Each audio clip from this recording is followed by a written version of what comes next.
तशरीफ लाते हैं आपसे बात करने के लिए इमरान खान।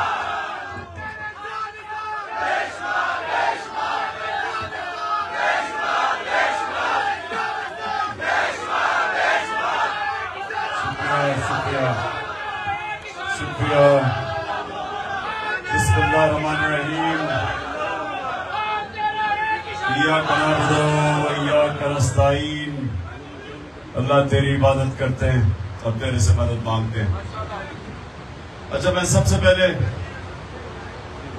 तो मुदस्सर फिर से आपके इंतजामात का मैं आपको खराज तहसीन पेश करता हूँ। जबरदस्त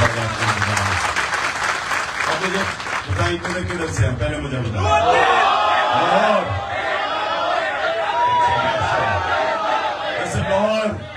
लाहौर। सुनो, मैं सबसे ज्यादा आपकी ट्रेनिंग कर रहा हूँ और जब जरूरत पड़ेगी तो आपने सबसे ज्यादा आगे निकलना है।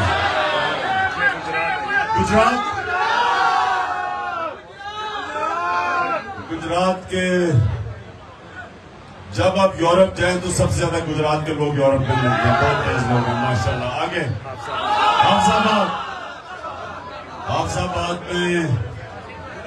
हाफिजाबाद में वैसे मुश्किल वक्त पे मेरे साथ खड़ा हुआ है। शाबाश हाफिजाबाद। आगे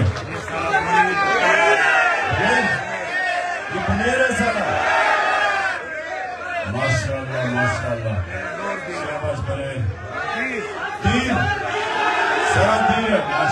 माशाल्लाह। चित्राल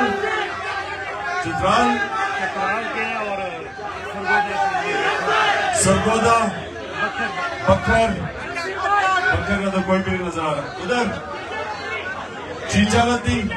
एक आदमी हो तुम चीचावती से। एक आदमी नहीं, मैं कारकुन चाहिए मुझे। सुने। अच्छा जी, अबराम से खामोशी। तीन ही सिर्फ आए हो।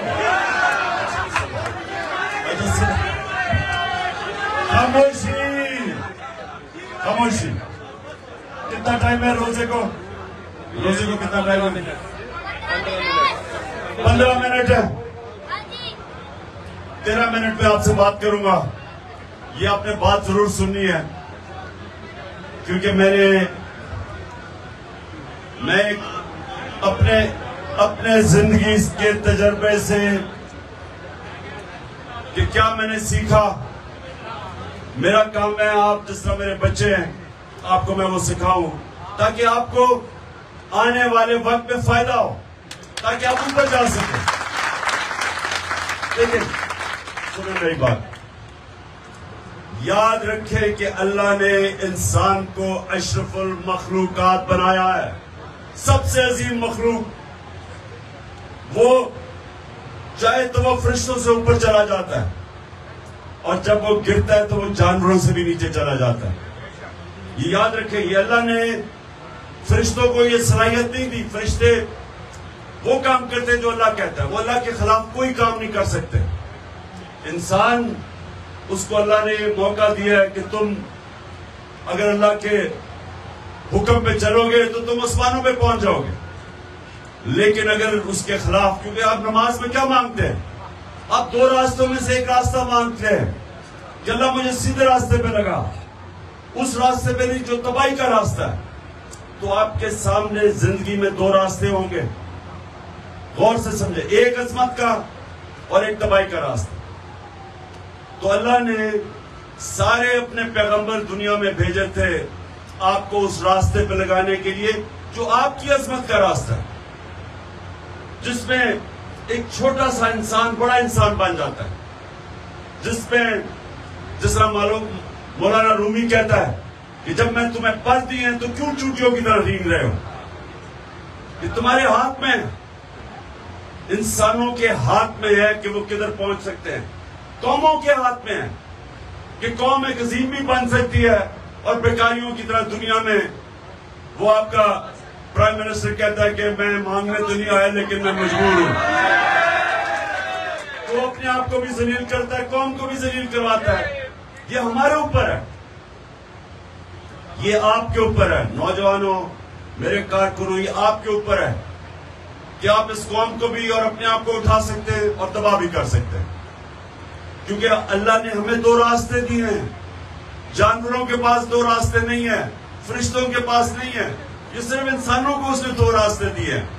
हमें फैसला करने का उसने कहा कि तुम फैसला कर सकते हो, और फिर साथ उसने 5 वक्त की आपको नमाज इसलिए दी है कि मुसलसल अल्लाह से आप मांगे कि अल्लाह मुझे उस रास्ते पे लगा जिसको तूने नेमतें बख्शी है, जिसको तूने अजमत दी है, वो दूसरे रास्ते पे ना लगा। ये इसलिए कि आपके पास मौका है दो में से एक रास्ते पे जाने का। तो अब मेरी बात सुनो, मैंने अपने अब तजर्बे से आपको बता रहा हूं कि मैं दीनी आदमी नहीं था, मैं उस रास्ते पे हमेशा नहीं था। मेरी माँ, खास तौर पे मेरा बाप भी, लेकिन मेरी माँ सारा बचपन से मुझे कहती थी कि सोने से पहले कि अल्लाह से दुआ करो सीधे रास्ते पे लगाए। अब हम सुने मेरी बात, अब सुने अब मैं जैसे जैसे बड़ा हुआ तो हम फिल्में देखते थे, फिल्मों के अंदर हीरोज होते थे, हमारे स्पोर्ट्स स्टार होते थे, वो हमारे हीरोज होते थे। तो वालदा कह रही थी अल्लाह का सीधे रास्ते पे लगा, और जो हमारे हीरोज थे वो दूसरे रास्ते पे लगे हुए थे। ये आपके सामने भी आएगा, एक बड़ा रास्ता लगता है जी जबरदस्त है, वो दूर से फिल्मों से लगता है कि वो ये तो बड़ी जबरदस्त जिंदगी है।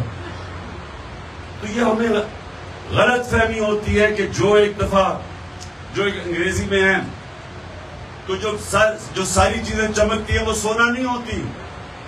जो आपको ये मिराज लगता है कि वो बड़ा जबरदस्त जिंदगी है, और मैंने हर किस्म की जिंदगी देखी है, तो मैं अगर आपके सामने कह सकता हूं जिसने हर किस्म की जिंदगी के पे देख के आपको बता सकता हूं, जो मैं अपने बच्चों को बताता हूं कि हमारा, देखिए जो माँ बाप होते हैं ना, माँ बाप फरिश्ते नहीं होते, लेकिन माँ बाप की कोशिश होती है कि अपने बच्चों को कम से कम वो बताएं जो उन्होंने गलतियां की वो ना करें, क्योंकि माँ बाप अपने बच्चों के लिए अच्छा चाहते हैं। तो जब वो अपनी गलतियां, ये नहीं कि वो गलतियां नहीं करते, गुनाह नहीं करते, लेकिन वो ये चाहते हैं कि हमारी जिंदगी से, हमारी गलतियों से हम बच्चों को बता सकें कि इस रास्ते पे ना जाओ। तो मैं उसी तरह आपको कह रहा हूं कि देखें, तो दो रास्ते, जो रास्ता हम चाहते हैं, जो हमें अल्लाह कहता है कि उस रास्ते पे जो हम दुआ मांगते हैं, वो रास्ता है हमारे नबी सल्लल्लाहु अलैहि वसल्लम का रास्ता। इसके लिए आप सबको उनकी जिंदगी जरूर पढ़ना चाहिए। उनकी जिंदगी क्या थी, ये जरूरी है आपके लिए कि आप उनकी जिंदगी से, जब आप उनकी जिंदगी को पढ़ेंगे तो आपको पता चला कि जिंदगी क्या थी, और जब आप उस जिंदगी के ऊपर अपने किरदार को उस तरफ लेके जाएंगे, आप खुद ही ऊपर जाना शुरू हो जाएंगे माशरे में, आपकी जिंदगी बदल जाएगी, आप आजाद हो जाएंगे। और मैं अभी आपको आजादी का मतलब समझाने लगा हूं। ये बच्चों ने बड़ा अच्छा कहा कि हम चाहते हैं आजादी। आजादी है क्या? आजादी वो चीज है जो इंसान की परवाज ऊपर लेके जाती है। असल आजादी कैसे आती है? जब इंसान अंदरूनी तौर पे आजाद हो और माशरा उसको आजाद करे। अंदरूनी तौर पे इंसान कैसे आजाद होता है? ला इलाहा इल्लल्लाह। जब आप ये दावा कर देते हैं कि अल्लाह तेरे सिवा कोई खुदा नहीं है, आप उस दिन एक गैरतमंद बन जाते हैं इंसान। ला इलाहा इल्लल्लाह इंसान को गैरत देती है। आप जब किसी के सामने, किसी इंसान के सामने हाथ नहीं फैलाते, क्योंकि आप जिल्लत फील करते हैं। इंसान आसान रास्ता नहीं लेता, चोरी नहीं करता, रिश्वत नहीं लेता, क्योंकि वो जलील हो जाता पकड़ा जाए। इंसान अपनी गैरत को बचाने के लिए बड़ा इंसान बनना शुरू हो जाता है, मुश्किल रास्ता लेता है। जो दो रास्ते आप मांगते हैं, नबी का रास्ता आसान नहीं है, मुश्किल रास्ता है। उनकी जिंदगी देखें, जद्दोजहद का रास्ता था।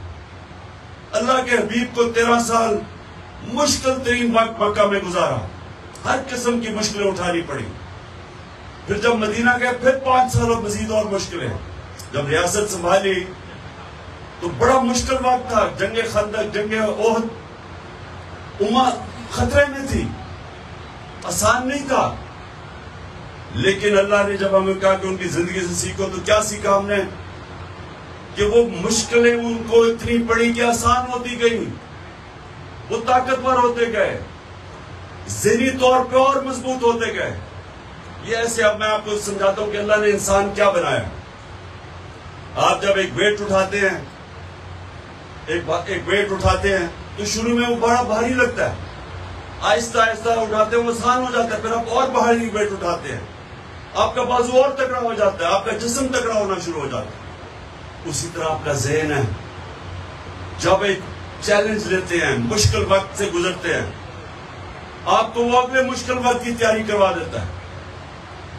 जब मैं खिलाड़ी था तो मैं जब सबसे ज्यादा मेहनत करता था, जब मैं मेहनत करता था तो मैं कई दफा समझता था कि आज मैंने इतनी मेहनत की, मैं इतनी नहीं कर सकूंगा, लेकिन अगली बार अब उससे ज्यादा कर लेते थे, फिर उससे ज्यादा कर लेते थे।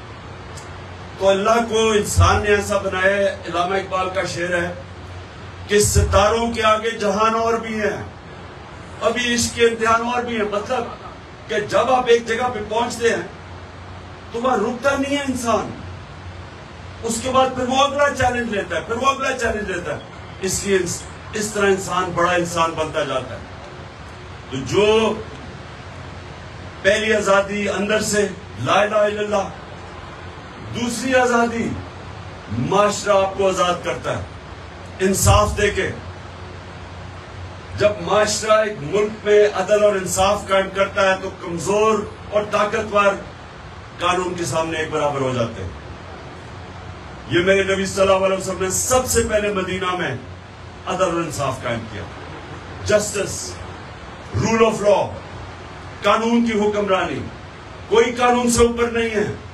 फरमाया कि मेरी बेटी भी अगर जुर्म करेगी उसको सजा मिलेगी। और फिर उन्होंने कहा कि तुम्हारे से पहले बड़ी कौमें तबाह हुई, जब ताकतवर जुर्म करता था उसको वो इंसाफ का निजाम नहीं पकड़ता था, सिर्फ छोटे चोरों को जेलों में डालता था, जो आज पाकिस्तान में है। कौम तबाह हो जाती है। उन्होंने तकरीबन 1500 साल पहले कह दिया था।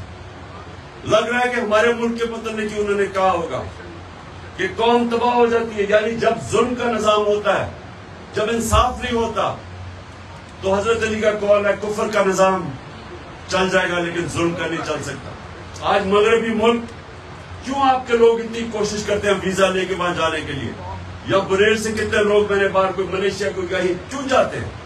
क्योंकि उनका निजाम बेहतर है, वसाइल पाकिस्तान में ज्यादा है, निजाम उनका बेहतर है, क्योंकि इंसाफ है।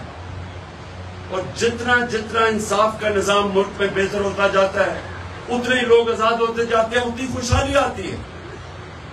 मैं ये समझ लें कि जो पाकिस्तान का नंबर इंसाफ के दुनिया के निजाम में 140 मुल्कों में 129 है, 129 है हमारा, यानी यह इंसाफ नहीं है। और जो मगरबी मुमालिक है, स्विट्जरलैंड है, डेनमार्क, स्विट्जरलैंड नंबर 1 पे है, नंबर 2 पे है, डेनमार्क नंबर 1 पे है, वो खुशहाली है वहां, क्योंकि इंसाफ है, खुशहाल है। तो हमारी जो जंग हो रही है ये माशरे के लिए, हकीकी आजादी के लिए, हम अपने मुल्क में इंसाफ की जंग लड़ रहे हैं ताकि खुशहाली आए, ताकि हमारे लोगों को बाहर नौकरियां ढूंढने ना जाना पड़े। कितना जुल्म होता है कि एक काम करने वाला अपने बच्चों को छोड़ देता है, अपनी बीवी को छोड़ता है, अपनी बेटियों को छोड़ता है, अपने माँ बाप को छोड़ता है, सालों तक वो चला जाता है। क्यों? क्योंकि हम अपने मुल्क में नौकरियां नहीं दे सकते। हम नौकरियां इसलिए नहीं देते कि हमारा निजाम गलत है। छोटे से ताकतवर तबके ने कब्जा किया हुआ पाकिस्तान को, चोरी वो करते हैं उनको एनआरओ मिल जाता है, मुल्कों पर डाका मारते हैं उनको पकड़ नहीं सकता, जिनको जेलों में डालना चाहिए पुलिस से उनको प्रोटोकॉल देनी होती है। और ये जो हमारे जिन लोग जो मुहाफिज हैं, वो बजाय कौम के साथ खड़ा होने के उनके साथ खड़े हो जाते हैं। और जब ये होता है मुल्क का कोई मुस्तकबिल नहीं होता। आज हमारे हालात देखें, दुनिया के सामने घुटने टेक के बैठे हुए भिखारियों की तरह पैसे मांग रहे हैं।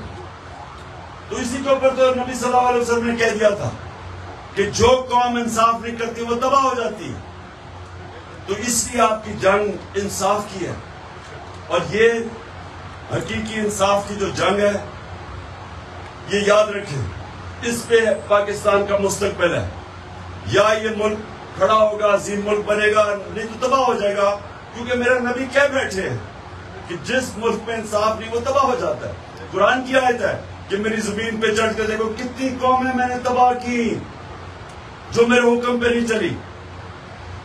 तो हमारा इस वक्त हकीकी आजादी दो एक कि हम जितना जितना अपने नबी सल्लल्लाहु अलैहि वसल्लम के उनके कदमों पे, उनके रास्ते पे, उनकी शरीयत पे चलेंगे, उनकी सुन्नत पे चलेंगे, हम अंदरूनी तौर पे आजाद होते जाएंगे। मैं इमरान खान में कोई इतनी ज्यादा सलाहियतें नहीं थी, लेकिन मैं एक आजाद इंसान था हमेशा। मैं कभी किसी के सामने नहीं झुका। मैं हमेशा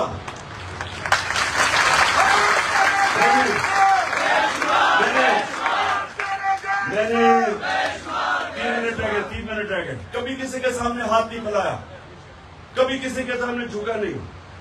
और क्योंकि नहीं झुका तो मैं और अपने पैर पे जितना खड़ा और राय हक पे जितना खड़ा हुआ और मुकाबला किया, और अल्लाह ने ताकत दे दी।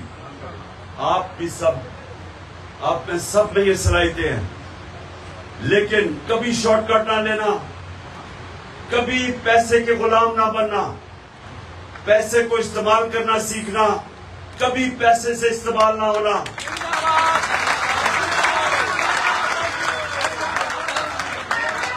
और कभी, और अपनी दो सलाहियतें, बस एक मिनट, दो सलाहियतें अपने अंदर अभी से, और ये मेहनत करनी पड़ेगी आपको, पहले दिन नहीं हो जाएगा। सादिक और अमीन, सच्चा और अमानतदार, इंसाफ करने वाला, ये दो जो सलाहियतें हैं, ये मेरे नबी सल्लल्लाहु अलैहि वसल्लम ने नबूवत से पहले की थी। ये इंसान को इज्जत देती है माशरे में, ये इंसान को बड़ा इंसान बनाती है। तो आपने मेहनत करनी है, आसान रास्तों से झूठ बोल के निकल जाओ, सच पे खड़े हो गए, सच तुम्हें ताकत देगा। अमानतदार, कभी लोग आपकी इज्जत नहीं करेंगे जो सिफारिशी दोस्तों को, रिश्तेदारों को ऊपर, आपकी वाहिद पार्टी है, कोई इमरान का रिश्तेदार ऊपर नहीं है, बाकी तो या जरदारी खानदान है और या शरीफ खानदान है। अमानतदार नहीं है, अमानतदार नहीं है, इंसाफ नहीं कर सकते। और डीजल के भी बचे हैं, उसके भी डीजल के भी चुनिए डीजल आ गए, और उनकी सबसे बड़ी खासियत यह है कि माशाल्लाह हट्टे कट्टे हैं सारे। और तीसरा, अच्छा जल्दी से दुआ मेरे भी ऊपर सही है, दुआ करनी है, रोजा खोल के एक मिनट दुआ। मेरी जो अल्लाह से 4 दुआएं हैं, वो चार दुआ करनी है आपने। सबसे पहले कि अल्लाह, हाथ उठाओ, अल्लाह नहीं, अल्लाह पाकिस्तान को हकीकी तौर पे आजाद कर। दूसरी कि अल्लाह हमारे मुल्क में, हमारे पाकिस्तान में कोई इंसान भूखा ना सोए। तीसरी कि अल्लाह बाहर से लोग पाकिस्तान में नौकरियां ढूंढने आए। और चौथी, जो इंसान को खुददारी और गैरत देता है, अल्लाह हमें ला इलाहा इल्लल्लाह हमारे दिलों में डाल दे।